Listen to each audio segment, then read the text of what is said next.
Hey guys, welcome back to another edition of Wiz Talk with Chase. I am your host, Chase Coburn, and today I am joined by a very special guest, a writer and reporter for Monumental Sports Network for the Washington Wizards, Chase Hughes. Chase, welcome to the show.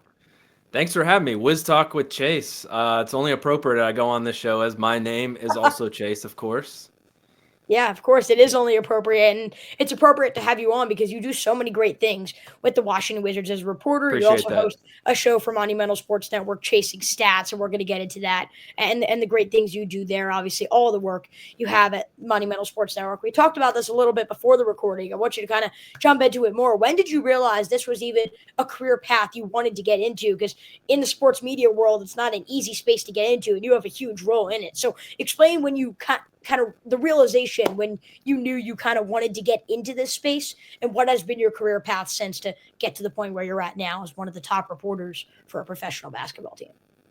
Yeah, so it was pretty late in college that I decided I wanted to become a sports journalist. I had done that sort of thing in high school. I was the sports editor of my high school newspaper for 2 years, and I wrote for 4 years for the website, writing features about some of the top athletes at my high school, which was W.T. Woodson in Fairfax, Virginia.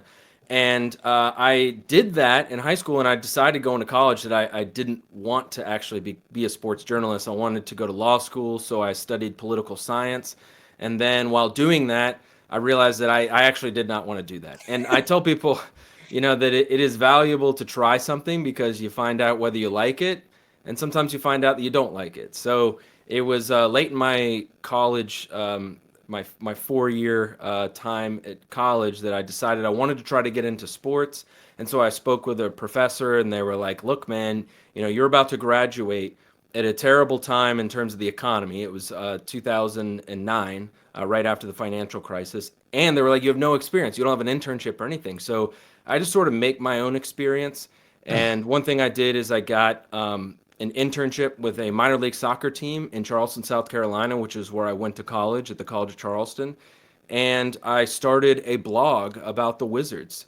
And I tell people now, like younger than me, that are trying to get into the industry, about how you can sort of make your own experience to a certain degree. And looking back, that was a really smart decision on my part, and it plays into why you're smart for doing this very Thank you. show, and with all the experience you have trying to get into the industry, because like if you want to write or if you want to be on air, just doing it helps from multiple fronts. Because like say you want to be a writer and you start a blog, well, the best way to get better at being on air or writing is to do it, right? So you're getting reps. And not only that, but you actually have samples to send to people and show them.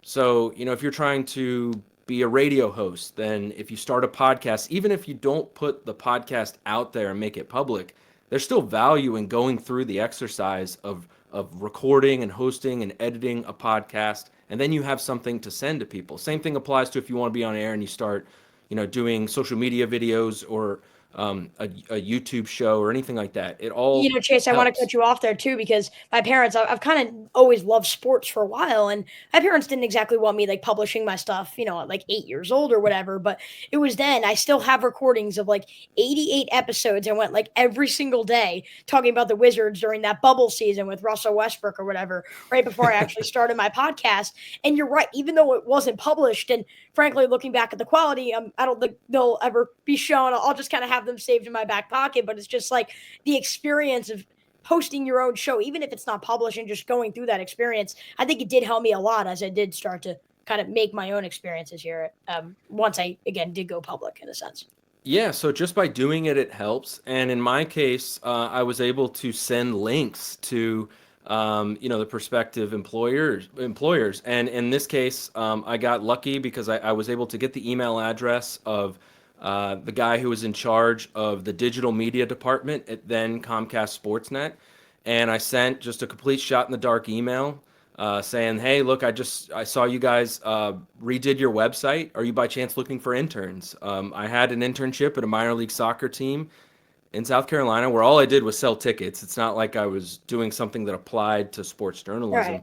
And I had these links that they could click on and read my writing. So I sent it. It happened to be at a good time. And long story short, because it wasn't that simple, but I was able to get the internship.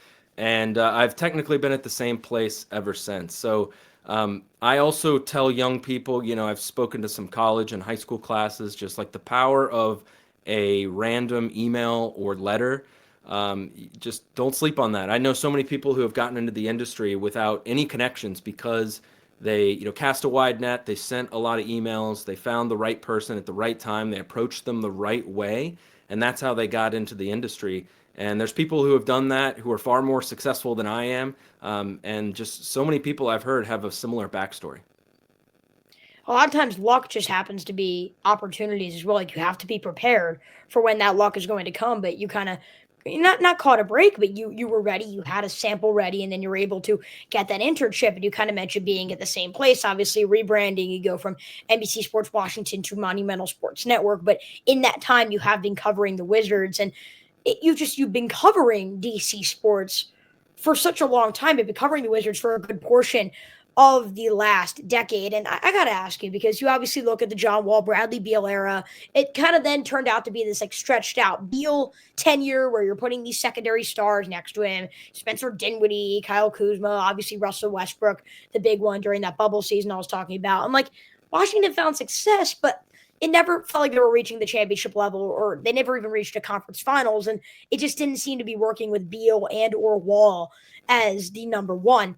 And so, what about that core? Because you have these guys, these were top picks in the NBA draft. These weren't just guys you picked up off the street and decided to be your number one guys. What about that core made them good, but just not good enough to get to that elite standard that other superstar teams were kind of able to get to during that era? Yeah, I mean it's very complicated. A lot of different reasons why they never sort of got over the top. I would point to health first and foremost. Like I think they probably would have made a conference finals if it weren't for certainly John Wall's body breaking down at the wrong time. Remember, the series they had against Atlanta where he broke a few bones in his hand, and it really looked like they could have gone to the conference finals that year. But also in the big picture, like they drafted through a rebuild two all NBA players in John Wall and Bradley Beal. They just didn't hit their peaks at the same time. Like John Wall's peak was before Bradley Beal's peak. Like if you had John Wall at his absolute apex and Bradley Beal at his absolute apex, I think you're getting to the conference finals and maybe even going beyond that. And conference finals would be nothing to sneeze at because as you and I both know, as people who have followed this team for a really long time, they haven't been that far since the 70s. It just did not align. Now, they made a lot of decisions that they probably wish they could have had back along the way. Bad contracts they gave out, draft picks that they swung and missed on. But ultimately, they got two-star players. I think things just didn't align at the same time, and that's part of what makes building contenders in the NBA and in really any sport just so difficult. Is there is some luck involved, and I think the health. I would point to the luck there. What made them so good? John Wall, it was his athleticism and his size and his feel for the game. He's one of the best passers I've ever seen. I think he's the best passer I've ever seen on the run. On the fast break in transition, absolutely unbelievable at finding guys wide open for 3-point shots, wide open 3-point shots. And he was a really good defender at his peak, but then his body broke down and he couldn't stay in front of anyone. Bradley Beal was also very athletic, although he wasn't very big for his position, and was a really good shooter and just in unbelievable shape at his peak. I mean, he could run for days, and it was really tough to keep up with him because he was so fast and he knew how to run off screens and get open. I think one thing that probably held them back is just building around two 6'4" guards. It worked in Golden State to build around two guards with Steph Curry and Klay Thompson because they are the two greatest shooters of all time. But I think ideally, if you're building a team and you're going to have two stars, you'd probably want one of them to be a big man or a wing, probably preferably a wing, because if your two best players are the two shortest guys on the court and begin the offense the furthest away from the basket, the percentages are just going to be lower when you need a basket late in games or when you need to stop late in games. So that's why I think over time you've seen the best NBA teams built around wings and big men. And that's why the Golden State Warriors are such an anomaly, really throughout NBA history, where their best player is a point guard, is only 6'3", You just don't see that very often. You probably have to go back to like Isaiah Thomas and the Pistons to find another example. Right, but even that team, they had so many enforcers down low, and that was one of the more physical teams. Kind of a different time in basketball. But you talked about like this is a franchise in Washington. That, like, obviously, we both watch them on a day-to-day basis. We both, watch their games for a while, and this is just. It's unfortunate that era came short because you mentioned it hasn't been the easiest time for the Wizards and their fan base. Not making a conference final since 1979. I think they've won 5 playoff series since their last conference finals, and it's just unfortunate that core wasn't able to work out. You kind of mentioned the contracts and the injury too with John Wall. I think I saw a stat yesterday. He made $170 million on that contract with the Wizards, and he played 40 games. So you're making essentially over $4 million a game, and that was never sustainable. And it was kind of hard for the Wizards to get out of until they dealt him to Houston. Then you get Russell Westbrook, and yeah, I mean, I also feel like they didn't really fit each other either. Like I feel like they were both great stars, but like, did they really complement each other's games? Because yes, Wall was a great passer and Beal was a great shooter, but neither of them were great defensively. It's just I don't really know if they complemented each other either. So the Wizards come short in that era. They look to move forward to a different era, but you've kind of now been able to be a part of multiple of these eras. You mentioned you've kind of been with the same company ever since that original internship and email, and you obviously do so much. You're a studio host for them, you're a sideline reporter, but one of the things that I love that you do is you have a show called Chasing Stats, and I'm a really huge fan of that show because I'm a huge, advanced analytics person and statistical person, and I use a lot of that to break things down in my content. This is a much new era of sports in general, not even just in the NBA. How much of this new era with advanced analytics and data has helped you conduct your reports and research better than ever before, especially, obviously, when you're doing that show? Oh, it's been essential. First of all, I covered baseball for a really long time. I covered the Nationals for a little over 6 years. And so, if you cover baseball, if you follow baseball, it's the most data-driven sport and league among the major sports leagues. So I really became well-versed in how to tell stories and how to, craft arguments and just craft stories using data. And so in the NBA, covering the Wizards and covering NBA players, I just find it so useful to add color to a story that I'm writing or I'm doing, and it helps, I think, add context, like important context, like especially if you're trying to explain that someone has gotten better at defense. Offense, there's more traditional numbers, but defense, you kind of need to peel a few more layers back and talk about deflections and the amount of shots they contest and the percentages that are allowed in certain zones when they're on the Right. court. So I think there's a lot more potential there to tell a story with detail rather than just kind of scratching the surface. And that's what I'm always trying to do is find more details and tell better stories. And so Chasing Stats has kind of come about over the past few years because I really found an opening sort of on our pre and post game coverage to tell stories about the Wizards using advanced numbers that weren't previously shown on the broadcast or in the pre and post game show. And it's really fun to do. As you're somebody who likes to look into the numbers, if you've got a little bit of time and if you're curious about something, it's fun to like dive in and try to see what you can find and then notice trends and keep those in mind as you're watching the games, and it kind of helps train your eye and provides a little bit of structure to the Right. game you're watching. And I find it especially valuable because the NBA is so incredibly fast. Like when you watch it, it's really hard to slow the game down, as you're processing it with your own eyes. Baseball, football, these sports are so structured. They stop and start. Baseball, obviously, it's by the pitch. Football, it's by the play. Basketball, there's no real stopping. So to learn more about the game, I find it very valuable to look into the numbers that explain what you're seeing on the court. Is there a database, I guess you could say? I don't know how much you can divulge here, but like, where do you kind of get these stats and information? Because as a 13-year-old independent, not working with an NBA company broadcaster, those stats aren't always as open to the public, and that's why I love watching your show. How do you find those stats, and how do you understand how to use those stats to craft a great show? I'd say the two most valuable resources for me are NBA.com Advanced Stats. NBA.com has a lot of stuff on it, and that includes an advanced stats portal, which has data provided by Synergy and Second Spectrum. So that's very valuable. I would suggest any NBA fan looking into that. There's just a treasure trove of information that you can look into about players and teams. And then also Basketball Reference. They don't have as much like analytics that you find on NBA.com advanced stats, but I just love Basketball Reference, and now they call it StatHead, which is Yeah. a database where you can search historical data. I'm always doing it. Like if, say Alex Sarr has a big scoring night or gets a bunch of blocks, like, when is the last time a Wizards rookie, when is the last time they had those types of numbers? And I just love looking into it. Sometimes, you find that a guy did it 4 years ago. Sometimes you find that it hasn't been done in 40 years. And that's what excites me is like finding those types of stats because Mhm. sometimes it leads to another idea. Sometimes it really makes a story that I'm writing or helps lead to something bigger. So those would be the two sites that I rely on the most.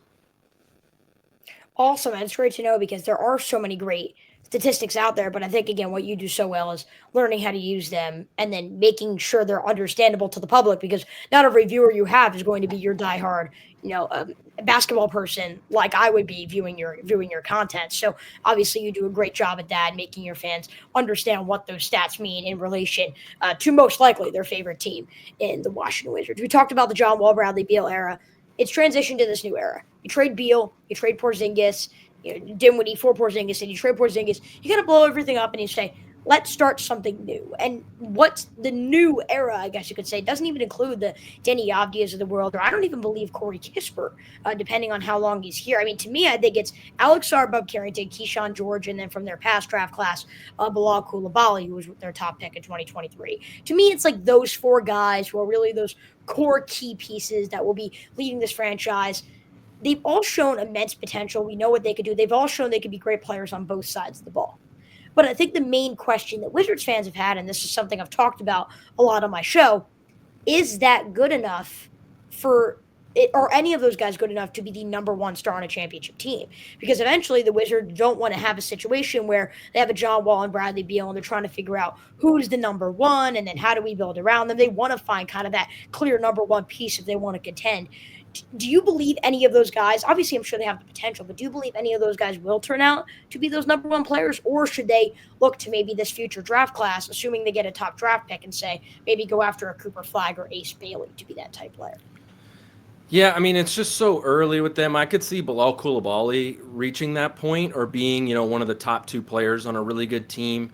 The other guys, they're just scratching the surface, haven't even really played a quarter of a season yet. But I think the overall plan, as you view it, you look at those four guys, you look at some of the decisions they've made, it's clear to me what they're trying to do, which is build the defensive side of the court first and do that by bringing a lot of young players who are committed to the defensive end, who have positional size and length. And I think what they understand really well is that if you look at the teams that have won championships, especially over the last 10 to 15 years, but going way back, invariably they always have really good defenses. And the teams that have stood out by not having, say a top 15 defense in terms of defensive rating, pretty much every single time that team, like for instance, like the early 2000s Lakers with Shaq, or there was one year the Warriors won with Kevin Durant, or the Nikola Jokic led Denver Nuggets. Those are three examples of teams that did not have elite defenses during the regular season, but as soon as the playoffs began, they became one of the best defenses, if not the best defense in basketball. So you have to play good defense to go on a deep playoff run, and I think they're putting the pieces in place to have a good defense. Right.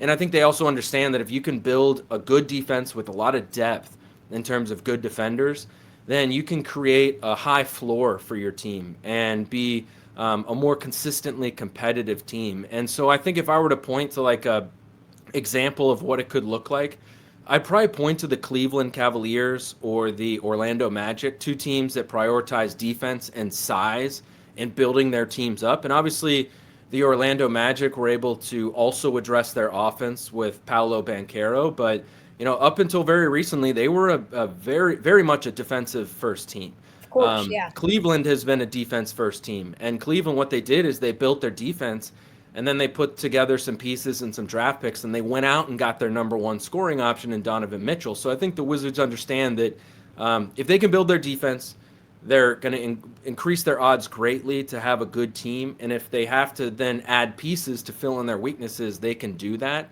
But in terms of them coming out on the other side of this rebuild with the number one option, I would caution that it is still early. It's about 18 months into their tenure. And if it happens to, be in the next draft, because, they're continuing to build through the draft, then as long as they get one of those guys, that's fine. But also if you build the defense, I think the Cavaliers have shown that you can go out and find the pieces that you need to sort of complete the puzzle.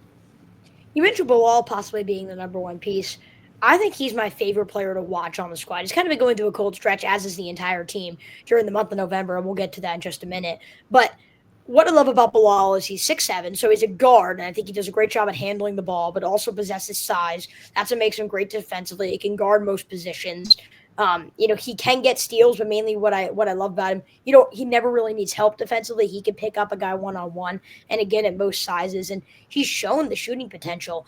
I got a lot of backlash for this, but he was my pick for most improved player in the entire NBA this year, and who knows if that will pan out or not. But to me, he's just that type of player who can all of a sudden just flip a switch. He seemed to have done that early in the season, maybe not so much as of late, also been dealing with some injuries, but he's a great two-way player. And you're right, I could definitely see him being that type of guy. And I actually didn't love the Bilal pick at first, and I kind of looked like an idiot for it now looking back, because he is just an unbelievable talent, an unbelievable player. And then you couple that with the three rookies that you're seeing from this class, and Bub being from Baltimore, it just kind of brings that tough nature to the team. And then Sarr's great defensively. George was great in those first few games. I just think that they kind of possess all different abilities, but you're right, kind of all defensively as well. Who knows? You're kind of right. It's so early to tell whether those guys can be number one players, but I do think it will be interesting to see what the Wizards do over the next few off seasons, how they kind of view those four and how much they need to add elsewhere to be a contending team. One of the things about Washington is they're actually also one of the more expensive teams in the league, which I don't think a lot of people know, and that's because they have taken on the contracts of Jordan Poole, Malcolm Brogdon, Kyle Kuzma, Jonas Valanciunas. I say, saying contracts makes it sound bad, but those are also four very, very good players. What do you even think is the realistic possibility, though, that those guys are really sticking around with this team as core pieces as they look to get to that contention level in this new stage? Is it even realistic that any of those guys could be there? To me, I think the only guy would be Jordan Poole, but I'm kind of interested to hear your thoughts, even if you want to throw Corey Kispert in there as well, guys who maybe have shown potential, could still be good during that time, but it just comes down to whether the Wizards are going to want to pay them and whether they'll fit the core. Yeah, I think Jordan Poole and Corey Kispert have a chance. They're 24, 25 years old, and I think the Wizards front office understands that NBA players often don't hit their peaks until they're 27, 28. So if the timeline were to match up with that and they reach their peak when the team is ready to contend, then I could see it happening.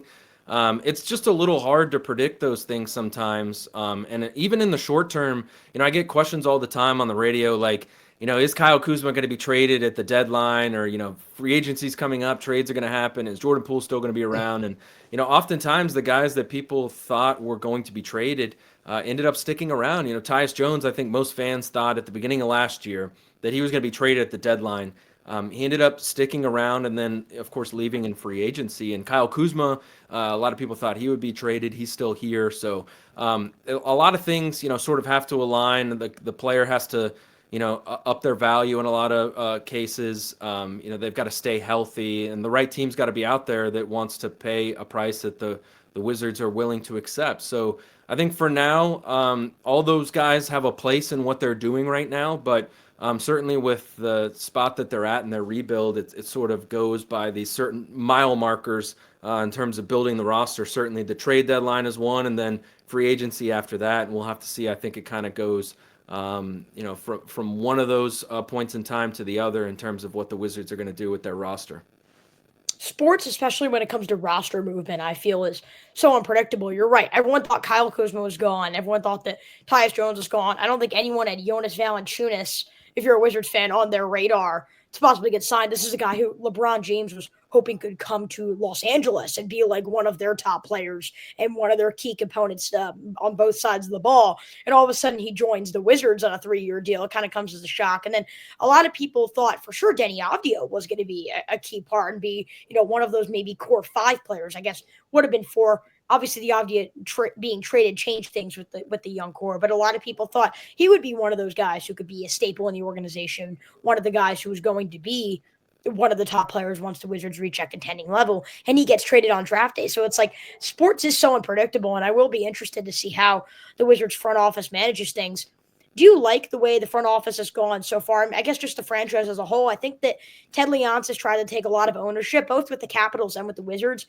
The covering and talking about and being a Caps fan as well. It's obvious that I think Ted Leonsis always wanted to take a little more control than maybe he should have as an owner. And it kind of feels like with both organizations, he's taking a back seat and kind of letting the general managers build out these great young rosters. Do you feel so far that's gone well? Obviously, you bring in Will Dawkins, was a part of the Thunder organization. Brian Keefe is the head coach, a move that I really like once it happened. Do you feel this Wizards front office kind of has a good sense of what's going on right now? And not really a good sense, but more of like, do you feel the right pieces are in place for them to build this contending team?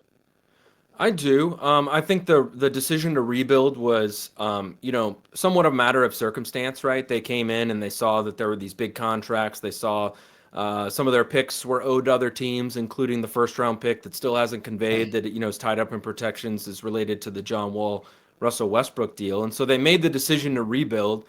And so far, they've had 2 drafts, and this most recent draft is just so early to make any big picture conclusions on it. But if I were to point to like one positive sign for Wizards fans, I would point to the decision to draft Bilal Coulibaly, because I think one great way to judge a general manager in a front office is to look back at drafts they made in the past and look at the decision that they made in that moment based on where they were selecting and who was on the board. And if you look back at that draft, which by the way was billed as an unusually great NBA draft, you had Victor Wembanyama at the top, but now, right now, it might not seem that way in hindsight, but like Scoot Henderson was can't miss.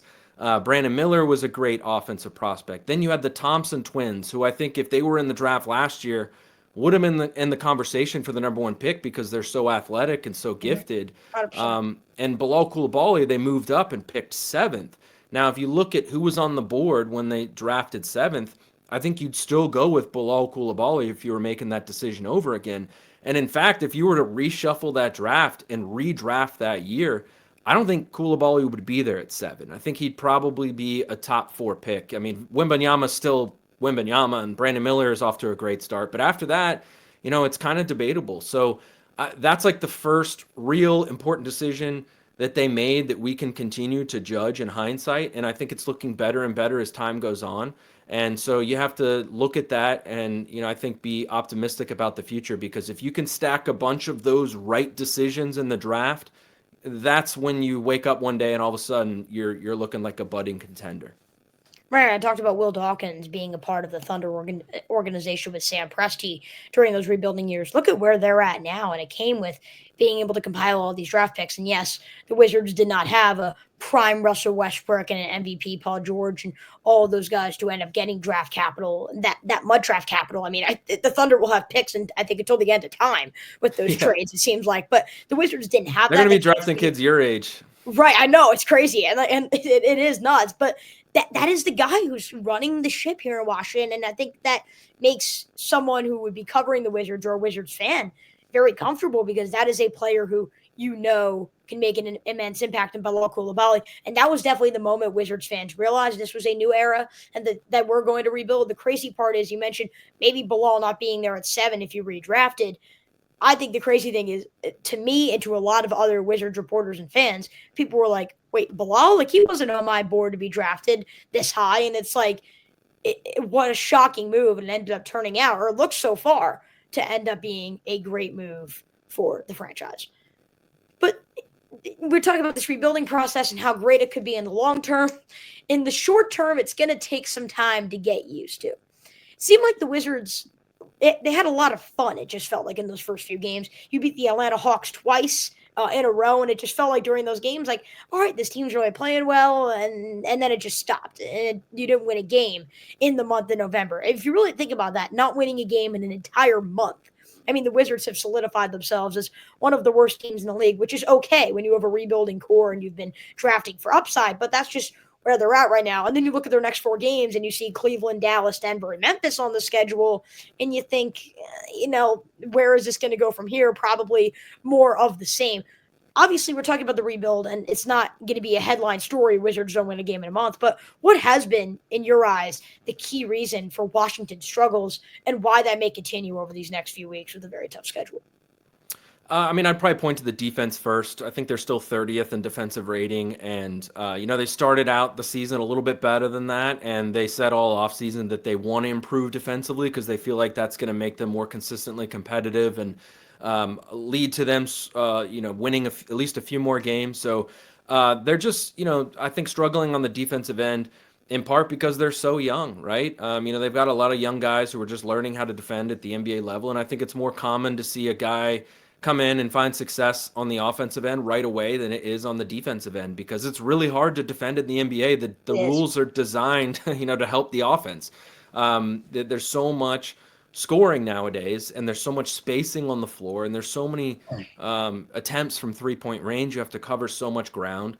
The veteran players are so good at drawing fouls and playing the system essentially to get to the free throw line that if you're a young player, sometimes you can play perfect defense and either a foul gets called, or in some cases you play perfect defense, you block the player from even looking at the basket, but they're so good with the muscle memory that they can still make the shot. So the defense has to be graded on a curve, and I think for young players that's especially so. They're still struggling to rebound. They're still struggling defensively.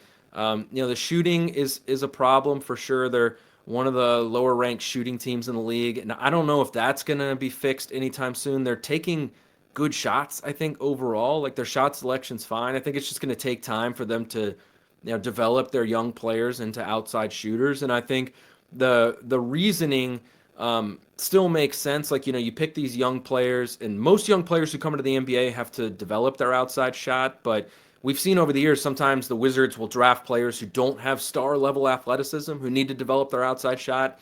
And if someone like that develops their 3-point shot, then you're talking about a pretty good player, but they're taking chances on guys who have star level athleticism. So if those guys do learn how to shoot, then they're probably going to be something special. So it's just going to take time. Rebuilding in the NBA, I think, takes a lot longer than it does in other sports. In the NFL, there's no such thing as like a long rebuild, right? You can do it probably within a maximum of 2 years if you really know what you're doing. And sometimes it happens right away. Look at the Washington Commanders.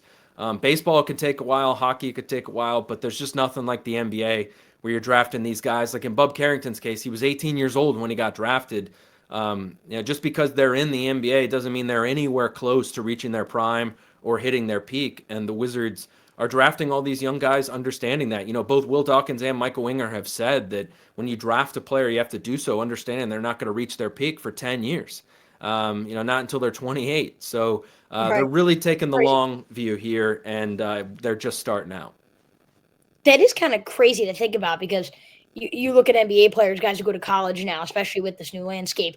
If you're a great player, you're gone after 1 year. So that means you're going to the NBA at 19 years old, and you have to wait 9 years, 10 years to reach your peak. That is kind of, I have never put it that way, and it is crazy to think about. Look, the growing pains will be there, but it's been a lot of fun to watch Wizards go through this journey. We'll continue to watch you go through this journey with them here on Monumental Sports Network and follow all the great content you have. Folks, all the links to Chase's work will be in the description because he has so much great work, and I would love for my audience to view it if they don't already.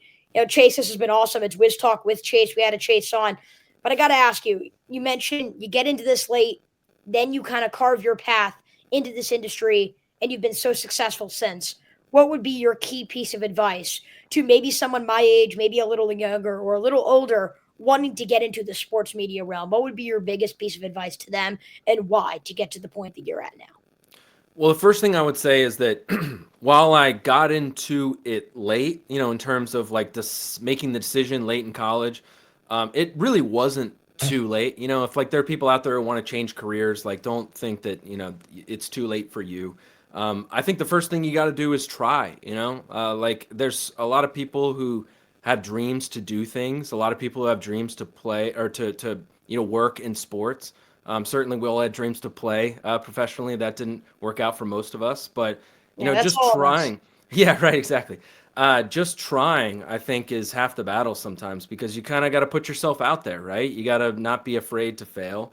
And, there's that, of course, famous quote from Wayne Gretzky, I believe, where, you miss 1,000% of the shots you don't take. So trying is the first step. And then the advice I would give is to look into making as many connections as you can and reaching out to as many people as you can. The sort of shot in the dark email that I was able to get into the industry with, I think that same spirit could be applied to a lot of different people and a lot of different walks of life. So if you want to get into the sports industry, try to take the steps that you can to send an email with at least a little bit of experience, as I explained how I was sort of able to make my own experience, and as you are doing that right now.